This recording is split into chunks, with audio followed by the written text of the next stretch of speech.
Hello, everyone, and welcome to another horror review. Right, I'll keep it short because I'm kind of knackered and transport's been a nightmare this week. That's why I haven't posted much. Flipping delays and road blockages and all sorts. So basically, last night I got home late. I thought, right, I need to watch something and review it because I've busy haven't done a video all week. So I picked the first thing I saw, and oh my god, this is the biggest pile of wank I have ever come across. This is generic crap. Okay. We need to do something. I don't even get with the title. Just starts off weird. Like, first of all, what a stupid place to have a bathroom or layout. You see this family all get in, opening a door, get into the bathroom, laying down the thinnest rug you can imagine. Now, apparently there's warnings about a tornado or something, so you would think they would have a couple of cushions at the very least. If they knew this was happening, it wasn't like a 5 minute warning. It was right, get yourself in. The phone's been buzzing, so they all just casually walk in. So no sense of urgency. They bring a rug and a couple of things of playing cards and a board game. That's it. And if you don't know, so it's mother, father, brother, sister, four of them. If you don't figure out in the first 2 minutes that the father's an alcoholic, and I mean proper, like, down the drains alcoholic, let me hear rose tinted glasses, because honestly I could do the worldview like that. And if you don't figure out, like, within the first 5 minutes he's a psychopath, don't know what to tell you. Like, character is that wooden and cardboard cutout. The one that plays the mother is actually the best character in this. Now, what they've done is this is like all takes place in one room. Couple of flashbacks outside, but generally it's just a one room. Now, to do something like that, you need to have good actors, good script, and you have to have enough going on. Now, I have reviewed, if you see Glorious, that's one person, essentially a dismembered voice, and two cameo, well, not cameos, but guest appearance, bit part actors come in for a small role. That was brilliant. That was a lot of fun, and it shows what you can do with minimal effects. There were special effects, but it wasn't mad over the top. If you think Gerald's Game, even the story and the screen adaptation, there's essentially one woman chained to bed. Great movie. Plenty going on.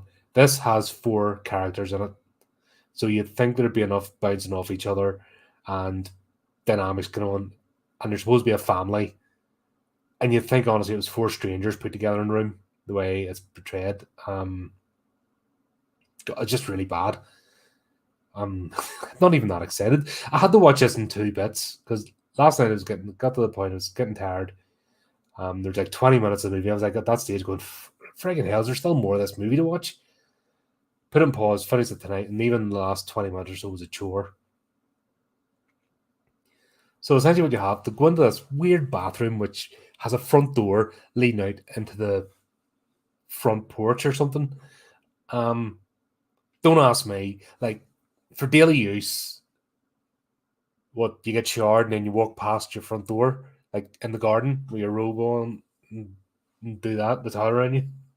Every time you need to nip the loo, you go in there. Like, it makes no sense.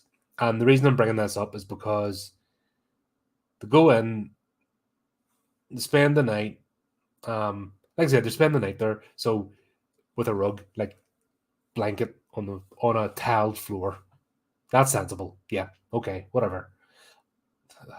Like, was this movie? So I wonder how much it cost. Made 13 grand at the box office. Holy crap! Oh dear. Um, doesn't say. Doesn't say how much it cost, but it was definitely done on a low budget. But they could have afforded a few cushions. Flip's sake, man, they could have brought their own. Like the actors could have brought their own cushion or something. I don't know why I'm fixating that, but it's about the only like in terms of logic and stuff. I just don't get it. They didn't even bring snacks, but he had a flask because he's an alcoholic, and he had his flask full of booze, and yeah, nobody brought bottles of water, even though I know they're running water stuff, but nobody brought bottles or cups or anything to hang. You know, I mean, you're spending the night, possibly the next day due to a tornado. You don't know how long it's going to last. Flipping throw a few things. So it was just dumb. But the whole point is, the next morning they get up to go and leave, and a tree has fallen down outside the front door of a bathroom that has no other entrances into any part of the house. And then they end up trapped there, and that's the whole premise of the story. You can forgive my confusion. You're just like, what the hell is this? Daft, dumb shite. And then the father goes mental. Like, I think in the time scale thing, it wasn't like they were there trapped over weeks. It was like 2 or 3 days or something. But like when the first day, he's absolutely buck mental crazy. Like, talk about overacting and overplaying his part. And then he's glugging down, he finishes off his flask, he's glugging down the mouthwash, and then he's sucking and flipping wet wipes. Like, it's just absolutely daft. Um, Turns out just before they got the warning, they were about to have a ding dong because the mother basically revealed that she's had an affair, and he's found out, and something was about to transpire. The daughter is an alt goth chick type, uniform, regulation uniform, bright hair, mopey, baggy clothes, no facial expression, as generic can be. Funny enough, I was commenting on a post earlier on about how in a horror community, and I hate to use that word community, but like horror fandom, you have a lot of flipping bland people who like to pick on others. There's a lot of bullying, and it's because people think they put on a uniform. I mean uniform by regulation number of piercings, regulation number of tattoos, regulation black clothing, regulation fucking mopey expression on their face, regulation posts about how terrible their lives are, and you're like, could you be any more generic? And they talk about being oppressed and everything else, but I've found that sort of culture, that's why I'm never really fully part of anything. I'm just a bloke. Unfortunately, a lot of stuff I like comes with people that don't. But luckily enough, you sift through the wheat or the chaff, and you get some good eggs and people you can collaborate with and friendships. But it's hard work. But this wee girl just exemplifies that. And she's also apparently like a goth witch. Her and her girlfriend who have absolutely no chemistry together. Like, why would you, like, they barely crack a smile between them, and even like they did a lot of kissing scenes. It's like there's nothing there.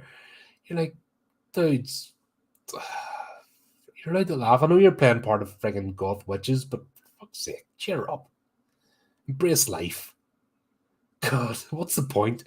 What's the point in wanting the wheel magic or anything else if you're going to be freaking morose and boring and miserable? And I'm just going on a bit of a tangent here because this plot is basically boring as hell and there's nothing to it. A weird thing is, I found out after the fact, Ozzy Osbourne's in this briefly for a voiceover scene. Couldn't even afford it. The wee boy opens and he was already the character. I'll give him that. And he's only a kid, so I wasn't expecting much from him. But as a character, he was alright actually. Him and the mother played off each other quite well, so give it that. She kind of held up the whole show in terms of characterization because friggin' hell, everyone else was wooden planks. The wee boy, you can't really. He's only a kid. Can't really rip into him. He played his part and was decent what he did. But there's this scene where they can open the door a wedge, and there's a dog. He said, it's a dog, and they're going puppy, and then all you hear is, I'm a good boy, as if it's a demon or something. And then you don't see it, it's all done off camera, but they managed to pull the dog's tongue out of its mouth, and then they decide to go and eat it. This is after like one day, and you can survive months without food.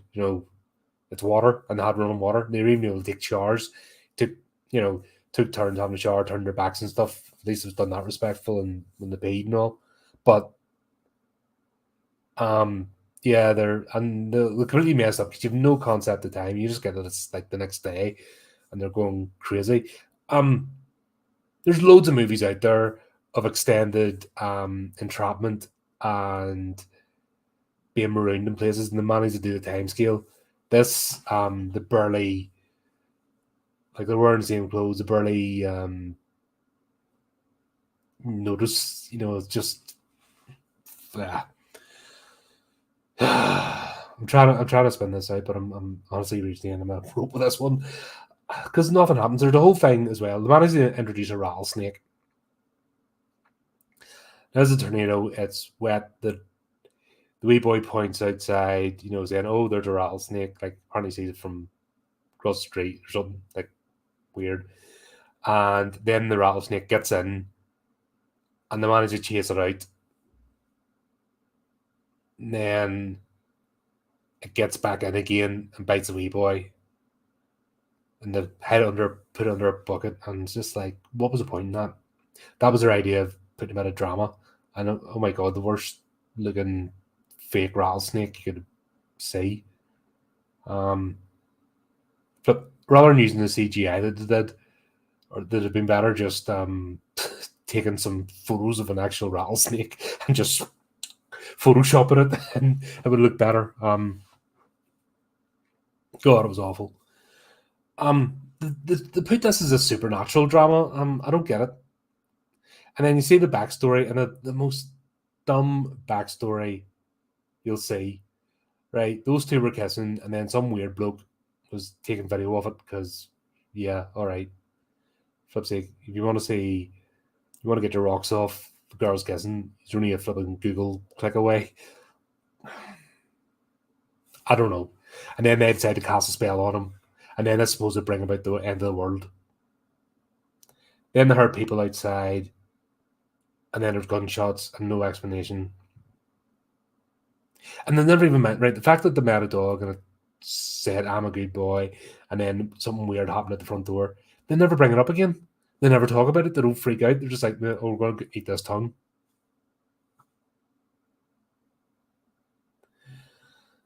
So this meanders on and on. You see his backstory, and God, it was Snorefest. And then the dad, I've got their names here. I'm not even mentioning because they're not even worthy of naming the characters because don't watch this movie.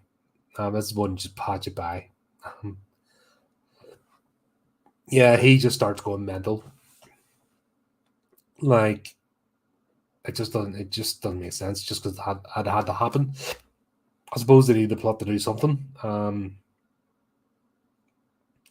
That's it. Then they get towards the end. He goes crazy. They kill him. The snake kills him. Gets out. He bites the head of the snake. They kill him with more. Then after all this, the mother figures out that they can use something to chip away at the tiles and get through the wall, even though he's been going around stomping and kicking and screaming, and nobody thought to just chip away. Flip sake, Shawshank Redemption did it better with a flipping spoon. Then she goes outside. Then she comes in covered in blood. Then the wee girl looks, and then it just cuts. And then it goes to daft, putting on the Ritz because it played briefly, but that's what they finished it off with. And it started off with a generic drone shot and atmospheric music, and then finished off that. And just a dumb movie.